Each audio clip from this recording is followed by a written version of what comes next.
Apo ng mga shots. Mataas na naman yung lagnat ng anak ko. Ay, naku, baby. Nakabahan ako pag ganito na. Wait lang, wait lang. Pinapunta ko sa Timila dito kasi baka baka meron siya bang pilay sa paa ba? Pilay sa paa. Pilay sa katawan. Kaya pupunta sa Timila dito para pahilot ko siya kasi last time ganun din yung nangyari sa kanya. Yung lagnat niya paulit-ulit ba? Pabalik-balik. Tapos nung inano siya, hinilot siya ng Timila, mayroon daw siyang pilay. So ngayon natanggal naman yun. Hindi na namin dadalhin ko sana sa pedya, kaso lang pinapainom ko naman siya ng gamot. Sabi ko baka may something sa niya kasi baka sa kakahawak ko ba sa kanya pag naglalakad, baka nga na na-spray. Okay na naman. Take mami. Medicine, mami. Take mami medicine. Captain, take medicine, Bibiana. Okay?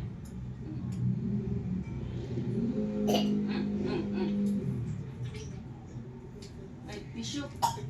Careful, careful. Sa tissue.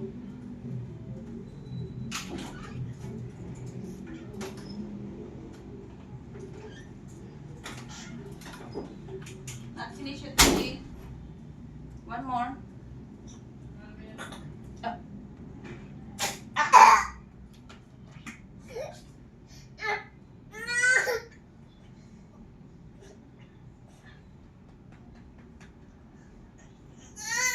Wait, mommy, wait, mommy.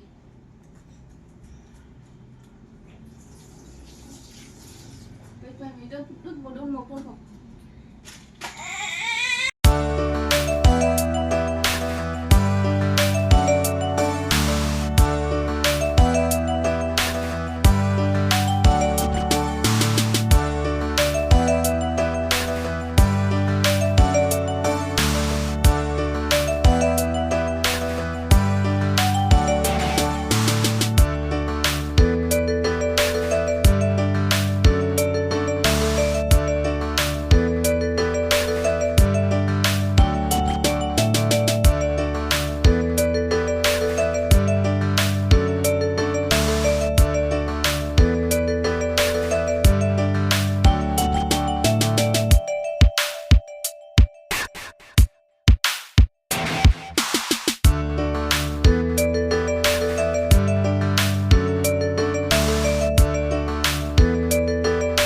Wala pa sa Timila yung niya ngayon temperature niya 38.3.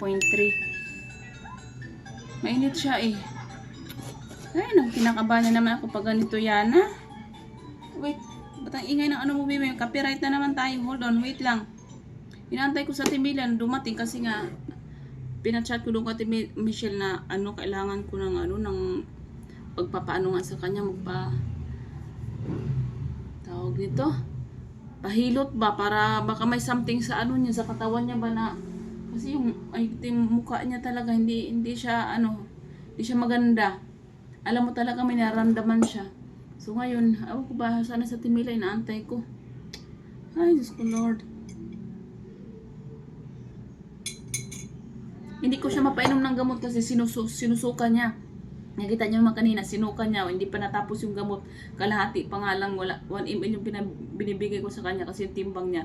Yun yung last time na ng doktor sa kanya, sinadjust sa kanya na 1 ml. Tapos naglagay ko ng kalahati lang yata yung ko sa bibig niya, sinuka niya. Ngayon, gutom na naman yan siya. So sana, bago dumating sa bago ko siya i-feed, dumating na sa Timila para isahan ba kasi mamaya susuka din siya pag pag ang tawag nito pag inahilot na siya. Sana maging okay ka na, baby Yana. You look so sad. Hindi ako sanay na ganyan yung mukha mo, nakakalungkot. Baby, are you okay? Oh, sorry. Yung niya pala, walang tunog TV. Bastos. Ako ng gamot. Take off muna, mamaya na tayo maglakad. Kay Bato ayaw. Okay. Shit.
Okay Masad na. lang, masad. Wala nang baby, iyak na yan.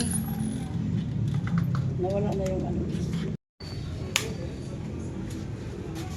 Dami ko pa okay. Oo nga eh, kayanin yan. Si thank you.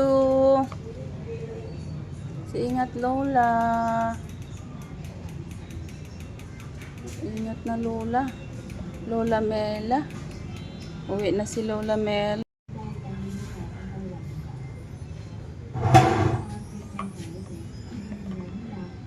Okay, you want milk now? Sana maging okay na ikaw, baby Ana, no? You feel better now? You were crying. Oh, it's okay. Where are you going? Careful. Okay. Where's the baby? Be careful. Careful, my baby Ana. Oh, sorry. Okay. You wanna walk? Umiyak si Yana eh. O kaya nga, inano siya dito sa dibdib. Nandito daw yung pilay. Oh, what happened now, my baby? Hindi mo tinanong. Tapos nga. Ganun lang kabilis. Dapat ikaw nagpaano ka sa ano sa likod. Bata yung pinapapunta, tapos may sabi mo sali pala matanda. Oh, it's okay, my baby. It's okay na. Yan sana nagpa. Kabilis naman. Mano na yung ano mo, hindi ka na mahilig. Oh, Ang galing talaga. Napipilay, oh. Okay. Ay, what do you want now? You want milk? Give you milk now? Wala, kinuha mo yung ano ni Daddy. Yung ano yun niya, binasag mo na yung isa. Oh, Okay. Baka ingatan niya pa ng Star Wars niya.